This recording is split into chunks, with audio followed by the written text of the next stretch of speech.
Hemos asistido al espectáculo del representante del Partido Socialista pontificando sobre moral, sobre principios y diciendo con quién se podía o no se podía pactar. Por lo visto no se puede pactar con un partido que tiene 8 años apenas de historia, que no ha sido absolutamente condenado en ninguna instancia por ningún delito de ningún tipo. Pero claro, ustedes saben mucho porque ustedes tienen más de 140 años de historia, 140 años de robo y de corrupción, y lo que es peor, de sangre, porque que el partido de la Cal Viva y de las Checas de Madrid suba a esta tribuna a darnos a los demás lecciones de moral, manda narices, manda narices.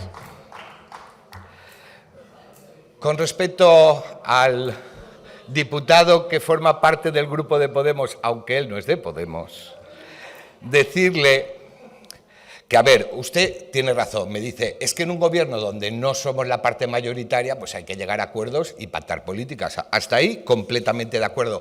El problema surge cuando uno piensa cuáles son las políticas principales que debe defender, las líneas rojas que ha de marcar en una negociación y cuáles son accesorias.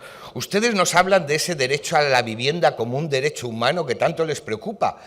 Pero a la hora de negociar ese gobierno, no negociaron, por ejemplo, el tema de la Sareb, no negociaron que Bankia, que habíamos rescatado con el dinero de todos los españoles, pasase a engrosar a una entidad privada como la Caixa, que se benefició de ese dinero que todos los españoles habíamos puesto. Ahí no marcaron una línea roja. Claro, si ustedes en lugar de preocuparse de ellas, ellos, ellas, se hubieran preocupado de la vivienda, marcando a lo mejor esos límites en el gobierno, en lugar de andar en estas zarandajas absurdas de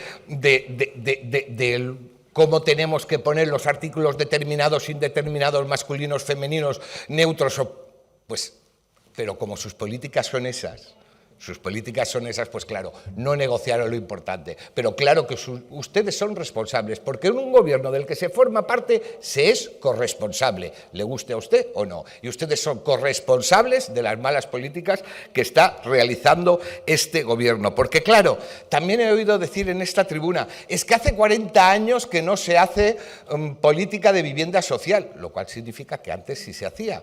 Lo cual me lleva otra vez a decir que son ustedes unos nostálgicos, porque si hace 40 años que no se hace, pero antes se hacía, ustedes se ve que añoran políticas de la vivienda anterior, a lo mejor con cierta justicia, pero tengan ustedes cuidado, porque según las leyes que aprueban de desmemoria democrática, igual alguno de ustedes puede acabar en la cárcel por exaltación del franquismo, porque esto puede llegar a suceder gracias a las leyes que ustedes aprueban. Vayan ustedes con mucho cuidado. Y insisto, ustedes consideran el derecho a la vivienda un derecho humano. Y a ustedes les preocupan mucho los derechos humanos según cuáles, porque el derecho a la vida, según y cómo, les preocupa más, les preocupa menos, o lo ven más de canto, más de lado, más blanco, más negro. Ese derecho les preocupa a ustedes un poquito menos o es más maleable. El derecho, por lo visto, a la vivienda es un derecho humano fundamental, tan fundamental como el derecho a la propiedad privada, porque les insisto, a pesar de que hablen ustedes de especuladores, solo el 5% de las viviendas en alquiler en este país están en manos de grandes tenedores, el resto está en manos de particulares.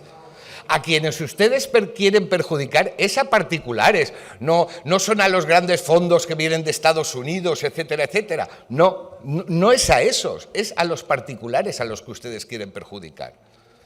Y si realmente les preocupa la vivienda, les insisto, hagan viviendas sociales.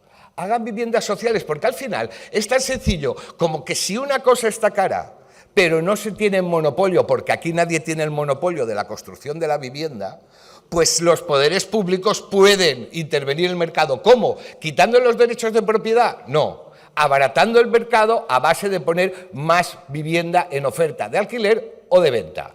¿Y esto cómo se hace? Pues en lugar de invirtiendo el dinero en chochocharlas, invirtiendo el dinero en vivienda social. Es algo que a ustedes les cuesta mucho entender. Yo no entiendo por qué. Gracias, señor presidente.